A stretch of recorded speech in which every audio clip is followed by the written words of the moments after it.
ಆಚಾರ್ಯ ಚಾಣಕ್ಯ ಹೇಳ್ತಾರೆ, ಹಾವಿನ ಹಲ್ಲಿನಲ್ಲಿ ವಿಷ ಇಲ್ಲದಿದ್ರು ಅದು ಬುಸುಗುಡಬೇಕು, ಇಲ್ಲ ಅಂದ್ರೆ ಜನ ಅದನ್ನ ಸಾಯಿಸಿ ಬಿಡ್ತಾರೆ. ಜೊತೆಗೆ ಇನ್ನೊಂದು ಮಾತು ಹೇಳ್ತಾರೆ, ಜಾಸ್ತಿ ಸೀದಾ ಸಾದಾ ಆಗಿರಬಾರ್ದು, ಏಕೆಂದ್ರೆ ಸೀದಾ ಅಂದ್ರೆ ನೇರವಾಗಿ ಇರುವ ಮರಗಳನ್ನೇ ಬೇಗ ಕತ್ತರಿಸಲಾಗುತ್ತೆ. ಅದೇ ತರ ಕೆಲವೊಬ್ಬರಿಗೆ ಜನ ತುಂಬಾ ಬೆಲೆ ಕೊಡ್ತಾರೆ, ಅದೇ ಕೆಲವೊಬ್ಬರಿಗೆ office, school, college, friend circle ಬಿಟ್ಟಾಕಿ ತಮ್ಮ ಮನೆಯಲ್ಲೇ ಅವರಿಗೆ ಬೆಲೆ ಇರೋದಿಲ್ಲ.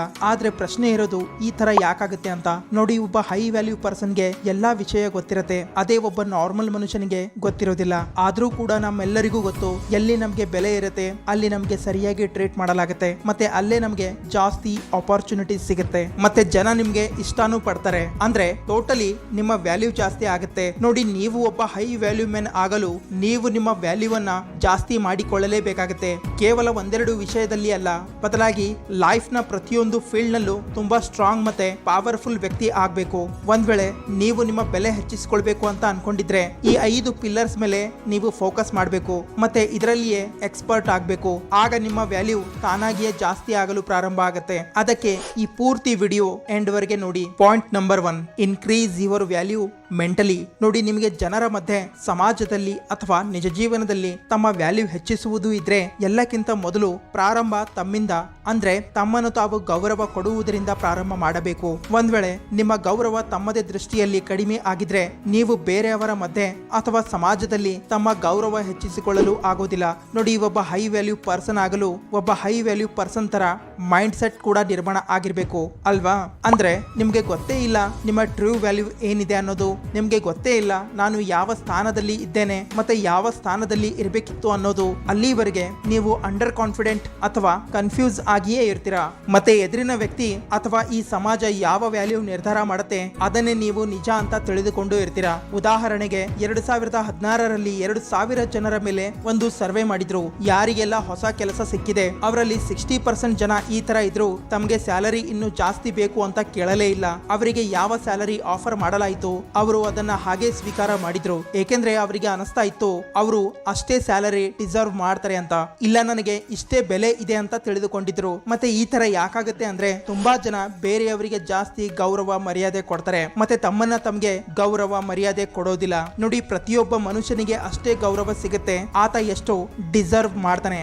ಮತ್ತೆ ನೀವು ತಮ್ಮನ್ನ ತಮಗೆ ಎಷ್ಟು ಗೌರವ ಕೊಡ್ತೀರಾ ಬೇರೆಯವರ ಮುಂದೆ ನಿಮ್ಮ ವ್ಯಾಲ್ಯೂ ಅಷ್ಟೇ ಶೋ ಆಗುತ್ತೆ. ಮೆಂಟಲಿ ತಮ್ಮ ವ್ಯಾಲ್ಯೂ ಹೆಚ್ಚಿಸಿಕೊಳ್ಳಲು ತಮ್ಮ ಜೀವನದಲ್ಲಿ ಕೆಲವು ಪ್ರಿನ್ಸಿಪಲ್ ಸೆಟ್ ಮಾಡಬೇಕಾಗತ್ತೆ. ಅಂದ್ರೆ ಅದರಿಂದ ನಿಮ್ಮ ಗೌರವ ಜಾಸ್ತಿ ಆಗ್ಬೇಕು. ಉದಾಹರಣೆಗೆ, ನೀವು ತಮ್ಮ ಜೊತೆಗೆ ಇಲ್ಲ ಬೇರೆಯವರ ಜೊತೆಗೆ ಒಂದು ಪ್ರಾಮಿಸ್ ಮಾಡಿದ್ರೆ ಅದನ್ನ ಪೂರ್ತಿ ಮಾಡಿ ಒಂದು ಡಿಸಿಪ್ಲಿನ್ ಜೀವನ ಬದುಕಿ. ಒಬ್ಬ ಯೋಧನ ಹಾಗೆ ಕೆಟ್ಟ ಅಭ್ಯಾಸಗಳ ಮುಂದೆ ಪ್ರತಿದಿನ ಸೋಲಬೇಡಿ, ಬದಲಾಗಿ ಅವುಗಳನ್ನ ಹೋರಾಟ ಮಾಡಿ ಜಯಿಸಿ. ಯಾವುದೇ ತಪ್ಪು ಕೆಲಸ ಬೇಡ, ಮತ್ತೆ ಯಾರ ಜೊತೆಗೂ ಕಂಪ್ಯಾರಿಸನ್ ಬೇಡ. ಪ್ರತಿದಿನ ತಮ್ಮ ಸಲುವಾಗಿ ಯಾವ ಗೋಲ್ ಸೆಟ್ ಮಾಡಿದ್ದೀರಾ ಅದನ್ನ ಪೂರ್ಣಗೊಳಿಸಿ. ಇದರಿಂದ ತಾವೇ ನಿರ್ಮಾಣ ಮಾಡಿರುವ ಹಾರ್ಡ್ ರೂಲ್ ಮತ್ತೆ ಪ್ರಿನ್ಸಿಪಲ್ ಅನ್ನ ಫಾಲೋ ಮಾಡಿದ್ರೆ ಸ್ವತಃದ ದೃಷ್ಟಿಯಲ್ಲಿ ನಿಮ್ಮ ರೆಸ್ಪೆಕ್ಟ್ ಮತ್ತೆ ವ್ಯಾಲ್ಯೂ ಜಾಸ್ತಿ ಆಗಲು ಪ್ರಾರಂಭ ಆಗುತ್ತೆ. Point number 2, negative mind set ಮತ್ತೆ ನತದೃಷ್ಟ ಇರುವ ಜನರಿಂದ ದೂರ ಉಳಿಯಿರಿ. ಬೇರೆಯವರ ದುಃಖದಿಂದ ನಿಮ್ಮ ಜೀವನ ಹಾಳಾಗಬಹುದು. ಈ ಜನರ ದುಃಖ ನಿಮಗೂ ಅಂಟಿಕೊಳ್ಳಬಹುದು. ನಿಮಗೂ ಅನಿಸಿರುತ್ತೆ ನಾವೊಬ್ಬ ವ್ಯಕ್ತಿಗೆ ಸಹಾಯ ಮಾಡ್ತಾ ಇದ್ದೀನಿ ಅಂತ, ಆದ್ರೆ ನೆನಪಿರ್ಲಿ, ಈ ತರ ಮಾಡಿ ನೀವು ನಿಮ್ಮ ಸಮಸ್ಯೆಗಳನ್ನ ಜಾಸ್ತಿ ಮಾಡಿಕೊಳ್ತಾ ಇದ್ದೀರಾ.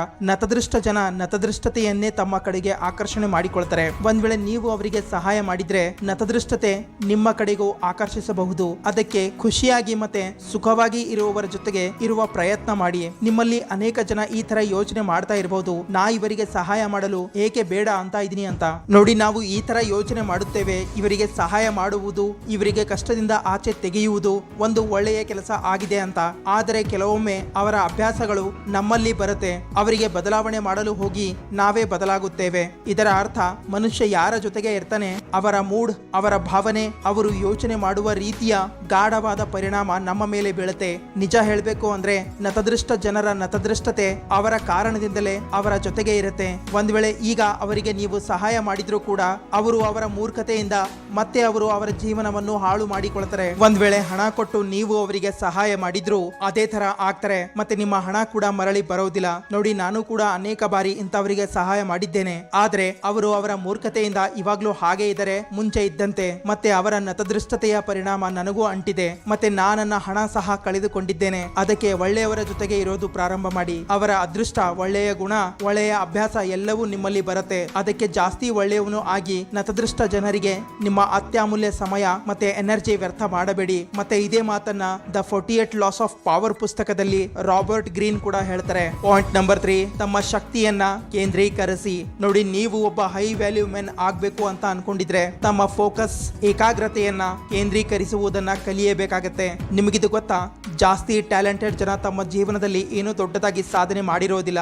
ಅದೇ ನಾರ್ಮಲ್ ಜನ ಕೆಲವೊಮ್ಮೆ ಜೀನಿಯಸ್ ಆಗಿ ಬಿಡ್ತಾರೆ. ಈ ಪ್ರಶ್ನೆಯ ಉತ್ತರ ಅಡಗಿದೆ ಗೌತಮ್ ಬುದ್ಧರ ಒಂದು ಒಳ್ಳೆಯ ಮಾತಿನಲ್ಲಿ. 10 ಕಡೆ 10 ಗುಂಡಿ ತೋಡೋದ್ರಿಂದ ನೀರು ಸಿಗೋದಿಲ್ಲ, ಬದಲಾಗಿ ಒಂದೇ ಕಡೆ 100 ಅಡಿ ಗುಂಡಿ ತೋಡೋದ್ರಿಂದ ನೀರು ಸಿಗುತ್ತೆ. ಮತ್ತೆ ರಾಬರ್ಟ್ ಗ್ರೀನ್ ಹೇಳ್ತಾರೆ, ಕೇಂದ್ರೀಕೃತ ಪ್ರಯತ್ನಗಳಿಂದ ಗೆಲುವು ಸಿಗುತ್ತೆ. ಮತ್ತೆ ಬೇರೆ ಬೇರೆ ಕಡೆಗೆ ಪ್ರಯತ್ನ ಮಾಡುವುದರಿಂದ ಸೋಲಾಗುತ್ತೆ. ಅಂದ್ರೆ ಫೋಕಸ್ಡ್ ಪ್ರಾಕ್ಟೀಸ್ ನ ಗೆಲುವು ಆಗುತ್ತೆ. ಮತ್ತೆ ಬೇರೆ ಬೇರೆ ಸ್ಥಾನದಲ್ಲಿ ಪ್ರಾಕ್ಟೀಸ್ ಮಾಡುವುದರಿಂದ ಸೋಲಾಗುತ್ತೆ. ನೋಡಿ, ಅನೇಕ ಕೆಲಸಗಳನ್ನ ಮಾಡುವ ವ್ಯಕ್ತಿ ಬೇಗ ಮೇಲೆ ಬರೋದಿಲ್ಲ. ಮತ್ತೆ ಇದೇ ಕಾರಣದಿಂದ ನಮಗೆ ಯಾರೆಲ್ಲ ತುಂಬಾ ಟ್ಯಾಲೆಂಟೆಡ್ ಆಗಿ ಕಾಣ್ತಾರೆ ಅವರು ತಮ್ಮ ಜೀವನದಲ್ಲಿ ಏನೂ ದೊಡ್ಡದಾಗಿ ಸಾಧನೆ ಮಾಡಿರೋದಿಲ್ಲ.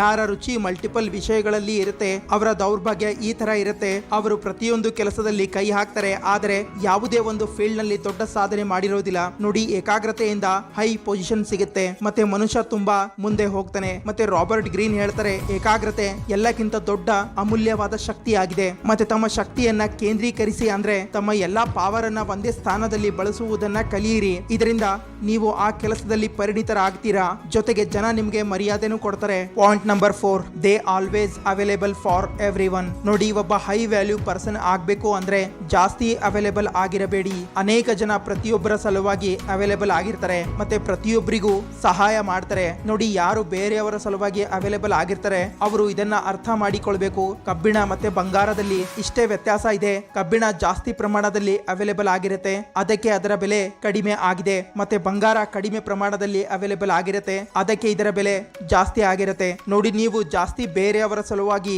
ಅವೈಲೇಬಲ್ ಆಗಿರದೇ ಇದ್ದಾಗ ಜನ ನಿಮ್ಮನ್ನ ತಪ್ಪಾಗಿ ತಿಳಿದುಕೊಳ್ಳಬಹುದು. ಮತ್ತೆ ನೀವು ಬೇರೆಯವರ ಸಲುವಾಗಿ ಅವೈಲೇಬಲ್ ಆಗಿದ್ದಾಗ ಜನ ನಿಮ್ಮನ್ನ ಅಯೋಗ್ಯ ಅಂತಾನೂ ತಿಳಿದುಕೊಳ್ಳಬಹುದು. ಮತ್ತೆ ನೀವು ಬೇರೆಯವರ ಕಣ್ಣಿಗೆ ಕಾಣದೇ ಇದ್ದಾಗ ಜನ ನಿಮ್ಮನ್ನ ಸ್ವಾರ್ಥಿ ಅಂತಾನೂ ತಿಳ್ಕೊಳ್ಬಹುದು, ನಿಮ್ಮನ್ನ ಕೆಟ್ಟವನು ಅಂತಾನೂ ತಿಳ್ಕೊಳ್ಬಹುದು. ಅಂದ್ರೆ ಹೇಗೆ ನೀವು ಇದ್ರೂ ಜನ ನಿಮ್ಮನ್ನ ಟೀಕೆ ಮಾಡ್ತಾರೆ, ಅಂದ್ರೆ ನಿಮ್ಮ ವ್ಯಾಲ್ಯೂ ಕಡಿಮೆನೇ ಆಯ್ತು ಅಲ್ವಾ? ಆದರೆ ಜನರ ಮುಂದೆ ನೀವು ಅವೈಲೇಬಲ್ ಆಗಿರದೇ ಇದ್ದಾಗ ಜನ ಈ ತರ ತಿಳ್ಕೊಳ್ಬಹುದು, ಈ ವ್ಯಕ್ತಿ ತನ್ನ ಕರಿಯರ್ ಸಲುವಾಗಿ ನಿಜವಾಗ್ಲೂ ಸೀರಿಯಸ್ ಆಗಿರಬಹುದು ಅಂತ. ತನ್ನ ಜೀವನಕ್ಕಾಗಿ ಸೀರಿಯಸ್ ಆಗಿದ್ದಾನೆ, ಇವನಿಗೆ ಅವನದೇ ಆದ ಒಂದು ವ್ಯಾಲ್ಯೂ ಇದೆ, ಆತ ತನ್ನದೇ ಒಂದು ಸ್ಟ್ಯಾಂಡರ್ಡ್ ನಿರ್ಮಾಣ ಮಾಡಿಕೊಂಡಿದ್ದಾನೆ ಅಂತ. ನೋಡಿ, ಜಾಸ್ತಿ ಹೋಗ್ತಾ ಬರ್ತಾ ಇರೋದ್ರಿಂದ ನಿಮ್ಮ ಬೆಲೆ ಕಡಿಮೆ ಆಗೇ ಆಗುತ್ತೆ. ಅದಕ್ಕೆ ತಮ್ಮ ಒಂದು ಸ್ಟ್ಯಾಂಡರ್ಡ್ ನಿರ್ಮಾಣ ಮಾಡಿಕೊಳ್ಳಿ. ಮತ್ತೆ ಬೇರೆಯವರ ಸಲುವಾಗಿ ಅವೈಲೇಬಲ್ ಆಗಿರಬೇಡಿ. ಬೇರೆಯವರಿಗೆ ಸಹಾಯ ಮಾಡಿ, ಜೊತೆಗೆ ತಮಗೂ ಪ್ರಯಾರಿಟಿ ನೀಡಿ. Point number 5, they share their weakness with others. ಕೆಲವೊಂದಷ್ಟು ಜನ ತೆರೆದ ಪುಸ್ತಕ ಇದ್ದ ಹಾಗೆ ಇರ್ತಾರೆ. ಅವಕಾಶ ಸಿಕ್ಕರೆ ತಮ್ಮ ಮನಸ್ಸಿನ ಮಾತು, ತಮ್ಮ ದೌರ್ಬಲ್ಯ ಎಲ್ಲವೂ ಬೇರೆಯವರ ಮುಂದೆ ಹೇಳಿಕೊಳ್ತಾರೆ. ನೋಡಿ, ಅಪ್ಪಿ ತಪ್ಪಿಯೂ ಬೇರೆಯವರ ಮುಂದೆ ತಮ್ಮ ವೀಕ್ನೆಸ್ ಗಳನ್ನ, ತಮ್ಮ ದೌರ್ಬಲ್ಯಗಳನ್ನ ಹೇಳಿಕೊಳ್ಬೇಡಿ. ಏಕೆಂದ್ರೆ ಇದೇ ಮುಂದೆ ಒಂದು ದಿನ ನಿಮ್ಮ ವಿನಾಶಕ್ಕೆ ಕಾರಣನೂ ಆಗಬಹುದು. ನಿಮ್ಮ ದೌರ್ಬಲ್ಯ, ನಿಮ್ಮ ವೀಕ್ನೆಸ್ ಜನರಿಗೆ ಗೊತ್ತಾದಾಗ ಜನ ನಿಮ್ಮ ಬೆನ್ನು ಹಿಂದೆ ನಿಮ್ಮ ಬಗ್ಗೆ ಮಾತಾಡಿಕೊಳ್ತಾರೆ. ಮತ್ತೆ ನಿಮಗೆ ಗೊತ್ತಿಲ್ಲದೇನೆ ನಿಮ್ಮ ಸಂಸಾರದ ಮಾತು ಬೀದಿಗೆ ಬರುತ್ತೆ. ನೋಡಿ, ಎದುರಿನ ವ್ಯಕ್ತಿ ನಿಮ್ಮ ವೀಕ್ನೆಸ್ ಗಳನ್ನ ತಿಳಿದುಕೊಂಡ್ರೆ ಅದು ಬೇರೆ ವಿಚಾರ. ಆದ್ರೆ ನೀವೇ ಸ್ವತಃ ಮುಂದೆಯಿಂದ ತಮ್ಮ ವೀಕ್ನೆಸ್ ಗಳನ್ನ, ತಮ್ಮ ದೌರ್ಬಲ್ಯಗಳನ್ನ ಆ ವ್ಯಕ್ತಿ ಮುಂದೆ ಹೇಳಿಕೊಳ್ಬೇಡಿ. ನಿಮ್ಮ ದೌರ್ಬಲ್ಯಗಳನ್ನ ಶಕ್ತಿಯಲ್ಲಿ ಪರಿವರ್ತನೆ ಮಾಡದೇ ಇರುವವರ ಮುಂದೆ. ಆದರೆ ತಮ್ಮ ದೌರ್ಬಲ್ಯಗಳನ್ನ ಕೇವಲ ಆ ವ್ಯಕ್ತಿ ಮುಂದೆ ಹೇಳಿ. ಯಾವ ವ್ಯಕ್ತಿ ನಿಮ್ಮ ದೌರ್ಬಲ್ಯಗಳನ್ನ ಬಲವಾದ ಶಕ್ತಿಯಲ್ಲಿ ಪರಿವರ್ತನೆ ಮಾಡ್ತಾನೆ, ಮತ್ತೆ ಆ ಫೀಲ್ಡ್ ನಲ್ಲಿ ಎಕ್ಸ್ಪರ್ಟ್ ಆಗಿರುವಂತವನ ಮುಂದೆ ಹೇಳಿ. ಒಂದ್ ವೇಳೆ ಆತ ಎಕ್ಸ್ಪರ್ಟ್ ಆಗಿಲ್ಲ ಅಂದ್ರೆ ಕೀಪ್ ಇಟ್ ಸೀಕ್ರೆಟ್. ಅಂದ್ರೆ ಯಾರು ನಿಮ್ಮ ನಂಬಿಕೆಗೆ ಯೋಗ್ಯರೋ, ಅರ್ಹರೋ ಅವರಿಗೆ ನಿಮ್ಮ ಮನಸ್ಸಿನ ಮಾತು ಹೇಳಿಕೊಳ್ಳಿ. ಆದ್ರೆ ಎಲ್ಲರಿಗೂ ತಮ್ಮ ದೌರ್ಬಲ್ಯಗಳನ್ನ ಹೇಳಿಕೊಳ್ಳುವುದು ಮೂರ್ಖತನ ಆಗುತ್ತೆ. ಅದಕ್ಕೆ ಈ ಮಾತನ್ನ ಅರ್ಥ ಮಾಡಿಕೊಳ್ಳಿ. ನಾ ನಿಮ್ಗೆ ಕೆಟ್ಟವನು ಆಗಿ ಅಂತ ಹೇಳ್ತಾ ಇಲ್ಲ, ಬದಲಾಗಿ ನಾ ಹೇಳ್ತಾ ಇರೋದು ಜಾಸ್ತಿ ಸೀದಾ ಸಾದಾ ಆಗಿರಬೇಡಿ. ನಿಮ್ಗೆ ಒಳ್ಳೆಯವನು ಆಗಬೇಕಾಗಿದ್ರೆ ಸುಮಾರು ಸಲ ಈ ತರ ಆಗುತ್ತೆ, ಜನ ನಿಮ್ಮನ್ನ ತಪ್ಪಾಗಿ ತಿಳಿದುಕೊಳ್ತಾರೆ. ಆದ್ರೆ ಇದರಲ್ಲಿ ನಿಮ್ದೇ ಲಾಭ ಇದೆ. ನಿಮ್ಮ ರಹಸ್ಯ ನಿಮ್ಮ ಬಳಿನೇ ಇರುತ್ತೆ. ಜನರ ದೃಷ್ಟಿಯಲ್ಲಿ ನಿಮ್ಮ ಬೆಲೆ ಇನ್ನೂ ಜಾಸ್ತಿ ಆಗಲು ಪ್ರಾರಂಭ ಆಗುತ್ತೆ. ಹಾಗಿದ್ರೆ ಈ ವಿಡಿಯೋ ಇಲ್ಲಿಗೆ ಮುಕ್ತಾಯ ಆಗುತ್ತೆ. ಈ ವಿಡಿಯೋ ಬಗ್ಗೆ ನಿಮ್ಮ ಅನಿಸಿಕೆ ಏನೇ ಇದ್ರು ಕಮೆಂಟ್ಸ್ ಮೂಲಕ ತಿಳಿಸಿ. ಹಾಗೆ ಚಾನಲ್ ಅನ್ನ ಸಬ್ಸ್ಕ್ರೈಬ್ ಮಾಡಿ, ಇನ್ಸ್ಟಾ ಪೇಜ್ ಅನ್ನ ಫಾಲೋ ಮಾಡಿ. ಬಾಯ್ ಬಾಯ್.